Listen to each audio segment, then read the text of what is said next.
तर या सगळ्या संदर्भात अधिकची बातचीत करण्यासाठी आणि विश्लेषण करण्यासाठी आंतरराष्ट्रीय विषयांचे तज्ज्ञ शैलेंद्र देवळाणकर सर आपल्यासोबत आहेत. सर नमस्कार. या बैठकीमध्ये वादविवाद नेमका कुठून सुरू झाला? ट्रम्प प्रचंड संतापलेले होते, अग्रेसिव्ह झाल्याची देहबोली सुद्धा आपल्याला या व्हिडिओच्या मार्फत पाहायला मिळते. या सगळ्याची नेमकी पार्श्वभूमी काय आहे? डोनाल्ड ट्रम्प यांनी अमेरिकेचं राष्ट्राध्यक्ष बनून जेमतेम 1 महिना पूर्ण झालेला आहे. या 1 महिन्यांमध्ये जर आपण डोनाल्ड ट्रम्प यांची कार्यपद्धती पाहिली तर ती त्यांच्या स्वभावाप्रमाणे आहे. याच्यातनं 2 प्रामुख्याने वैशिष्ट्य आपल्याला दिसून येतात. पहिली गोष्ट अशी आहे की जे एखादा रिअलिस्टिक शोचा होस्ट असतो, हा रिअलिस्टिक शोचा होस्ट कशा पद्धतीने ऍक्ट करतो, म्हणजे तो सातत्याने सगळ्यांना काही आश्चर्याचे धक्के देत असतो, कारण त्याच्या शोची ते एक्सपेक्टेशन्स असतात. दुसरा मुद्दा असा आहे की डोनाल्ड ट्रम्प हे रिअल इस्टेट मधले माणसं आहेत, त्यामुळे एखादा रिअल इस्टेटचा एजंट कशा पद्धतीने वागतो अशा पद्धतीने त्यांची भूमिका आहे. जर आपण पाहिलं तर हा देखील एक पद्धतीने जे एखादा रिअलिस्टिक शो जो असतो किंवा या स्वरूपाने त्यांची भूमिका ही प्रामुख्याने राहिली आहे.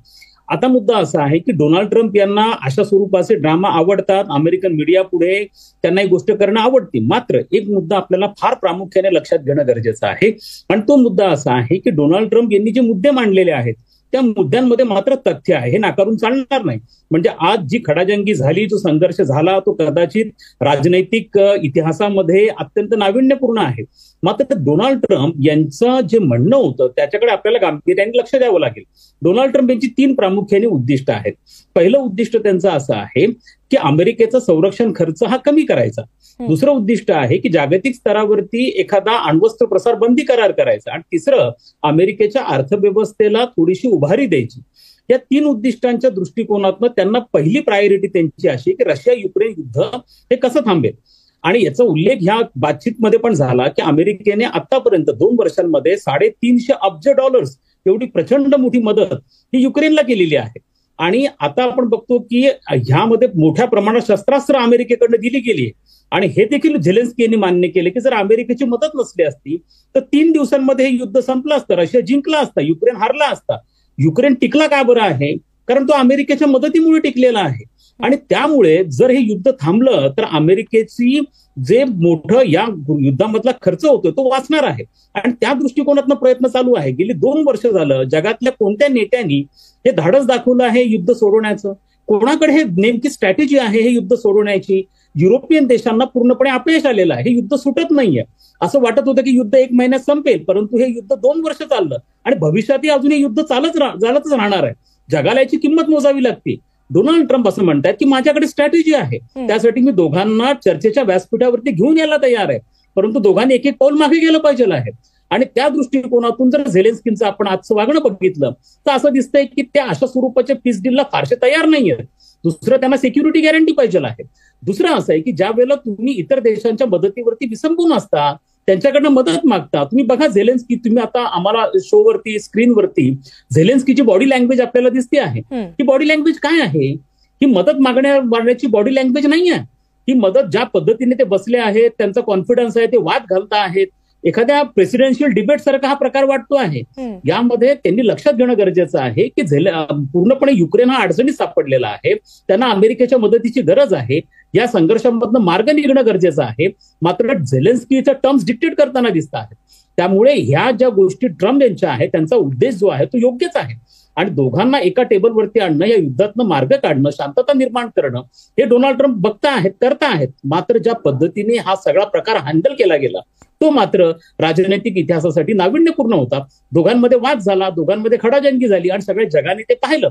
आता मुद्दा महत्वाचा असा आहे की अमेरिका या युद्धामधनं माघार घेईल का, पहिली गोष्ट. आणि युक्रेनच्या त्या एकूणच रशिया युक्रेन युद्धाचं भवितव्य काय असेल यावरती मात्र प्रश्नचिन्ह नक्कीच निर्माण झाला आहे.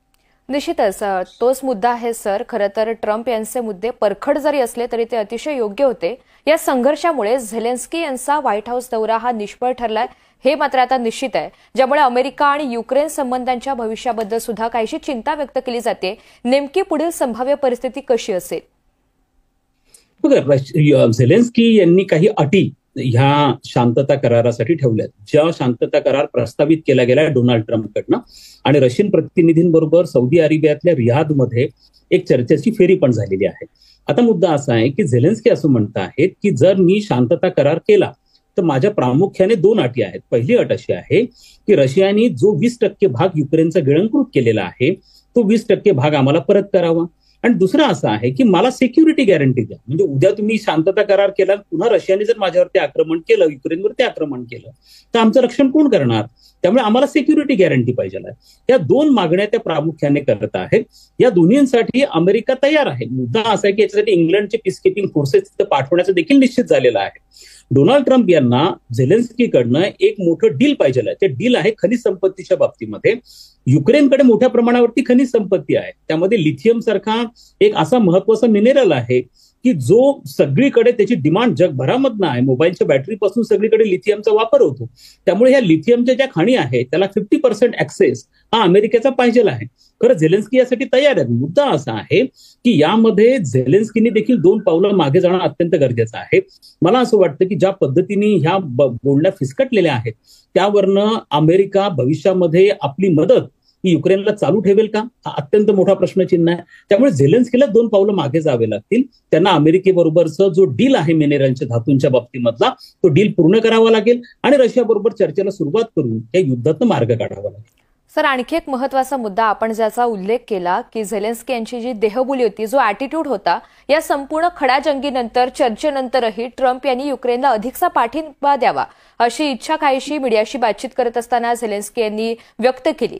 या सगळ्या प्रकरणानंतर आता ट्रम्प यांची भूमिका खरोखर बदलेल का? आपल्याला काय वाटतं? हे बघा, डोनाल्ड ट्रम्प यांची कार्य करण्याची एक पद्धत आहे. ते उद्योगपती आहेत. आयुष्यभर ह्या माणसाने डील्स केलेले आहेत आणि डील्स करत असताना जसं उद्योगपती डील्स करतो, तुम्ही चर्चेच्या टेबलवरती येतात, पहिले तर डील करायचं आहे या मानसिकता तुम्ही बनवतात, त्यानंतर थोडीशी सौदेबाजी होती आणि या सौदेबाजीतनं एखादं डील वर्कआउट होतं. डिप्लोमसीमध्ये पण ह्याच गोष्टी घडतात. परंतु पहिले तर तुम्हाला मानसिकदृष्ट्या तयार राहावं लागतं की हो, आम्ही डीलसाठी तयार आहोत. या ठिकाणी झेलेन्स्की यांची बॉडी लँग्वेज हे दाखवते आहे की ते डीलसाठी तयार नाही आहेत आणि उलट ते जास्त टर्म्स डिक्टेट करायला लागलेले आहेत. त्यांनी हे लक्षात घेणं गरजेचं आहे की युरोपियन देश हे आता देखील फारसे युक्रेनला मदत करण्याच्या मनस्थितीत नाही. त्यांची आर्थिक अवस्था कठीण झाली आहे. फक्त मदत करणारा एकमेव देश कोणता आहे? तो अमेरिका आहे, जो इतकी प्रचंड मोठी मदत हा युक्रेनला करतोय. त्यामुळे यांनी अशा स्वरूपाने जशाच तसं उत्तर देण्याची झेलेन्स्कीना गरजच नव्हती.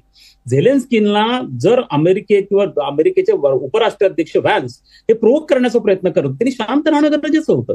त्यांनी शांतपणे, कदाचित डोनाल्ड ट्रम्प यांची स्टाईल आहे प्रोव्होक करण्याची, तर त्यांनी प्रोव्होक होता कामा नव्हतं. खरं तर हे डिप्लोमसी मधलं अत्यंत महत्वाचं सूत्र आहे की तुम्ही जशाच तसं अशा स्वरूपाने उत्तर देणं हे अपेक्षित नसतं. याला बॅक चॅनल टॉक्स होत असतात आणि त्याच्यातनं मार्ग निघत असतो. पण मला असं वाटतंय की आता मात्र ही बऱ्यापैकी गोष्टी फिसकटलेल्या आहेत आणि याच्यातनं डोनाल्ड ट्रम्प यांची जी कार्यपद्धती आहे, त्यांना कशा पद्धतीने अमेरिकेचा संरक्षण खर्च कमी करायचा आहे, त्यांना कोणत्याही पद्धतीने इतर राष्ट्रांमध्ये अमेरिकन सैन्य पाठवायचं नाहीये आणि त्यामुळे ते स्वाभाविकपणे आपला हात आकडता घेतील. त्यामुळे झेलेन्स्की यांना कॉल घ्यावा लागेल की हे सगळा संघर्ष पुढे चालू ठेवायचा की नाही. सर, निश्चितच हे झालं 2 देशांचं चित्र. मात्र जागतिक नेत्यांचा युक्रेनला पाठिंबा आहे. असं असताना ट्रम्प यांच्या अर्थात अमेरिकेच्या या भूमिकेचे नेमके जगभरात एकंदरीत काय पडसाद उमटतील?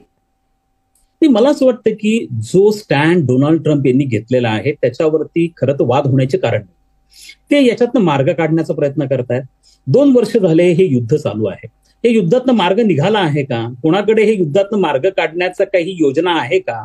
आता जरी युरोपियन नेत्यांना विचारलं गेलं तर ते असं म्हणतात की रशियाला बँकरप्ट करायचं, युद्ध अजून पुढे चालू ठेवायचं. याच्यातनं मार्ग निघणार नाहीये. डोनाल्ड ट्रम्प यांचं म्हणणं असं आहे, त्यांचा युक्तिवाद असा आहे की मी ज्या वेळेला सत्तेमध्ये होतो तेव्हा रशियाने धाडस दाखवलं नाही युक्रेनवरती हल्ला करण्याचं आणि माझ्यात क्षमता आहे की याच्यामधनं शांततेतनं मार्ग काढेल. त्यांनी मिडल ईस्टमध्ये देखील हमास आणि इस्रायल यांच्यामधला संघर्ष थांबवला होता. त्यामुळे संघर्ष थांबला पाहिजे, याविषयी वाद होण्याचं काहीच कारण नाहीये. मग जर ट्रम्प शिवाय दुसरी कोणती स्ट्रॅटेजी असेल तर ती स्ट्रॅटेजीकडून पुढे यावं. मला असं वाटतं की या केसमध्ये एक पीस किपिंग फोर्स तयार केली जाऊ शकते. ही पीस किपिंग फोर्स कोणाची आहे हे म्हणणं, म्हणजे हे विचार करणं गरजेचं राहणार आहे. कदाचित भारताला देखील विनंती केली जाऊ शकते, कारण भारत हा न्यूट्रल देश आहे आणि त्यामुळे रशियाची अजिबात इच्छा नाही की नॅटोचे सैन्य म्हणा किंवा इंग्लंडचं देखील सैन्य हे पीस किपिंग फोर्सेस हे युक्रेनमध्ये येऊन थांबाव्यात. त्यामुळे एक तर चीन मधला ही भूमिका बजावण्यासाठी ट्रम्प सांगू शकतात किंवा भारताला देखील विनंती करू शकतात. भारताची पीस किपिंग फोर्सेसने युनायटेड नेशन्समध्ये महत्वाची भूमिका पार पाडली. भारत न्यूट्रल आहे. भारत ना रशियाच्या पक्षात आहे ना युक्रेनच्या पक्षात आहे. भारत शांततेच्या पक्षात आहे. त्यामुळे कदाचित भारताची पीस किपिंग फोर्सेस ते जाऊ शकतात, चीनच्या पीस किपिंग फोर्सेस ते जाऊ शकतात. मला असं वाटतं की डोनाल्ड ट्रम्प यांच्या माध्यमातून पहिल्यांदा कुठेतरी ह्या युद्धात मार्ग निघण्याचा प्रयत्न होतोय. मात्र ज्या पद्धतीने, जसं मी यापूर्वी पण म्हटलं, की डोनाल्ड ट्रम्प यांची शो हँडल करण्याची पद्धत आहे आणि या व्यक्तीने त्या पद्धतीचे रियालिटी शो यापूर्वी देखील हँडल केलेले आहेत. त्यामुळे हा धक्का देणं, मोठा शो करणं, ड्रामेबाजी करणं, स्टेटमेंट करणं, ह्या गोष्टी ते करत राहतात. निश्चितच. आणि अमेरिका हा बलाढ्य देश आहे हे काही नाकारता येणार नाही. आणि यासाठी जर मार्ग काढायचा असेल तर झेलेन्स्की आता 2 पावलं मागे येतात का, तडजोडीची भूमिका, नरमाईची भूमिका घेतात का, हे पाहणं आता महत्त्वाचं असेल. तर या सगळ्या विषयाच्या संदर्भात आपण विश्लेषण केलं त्यासाठी धन्यवाद.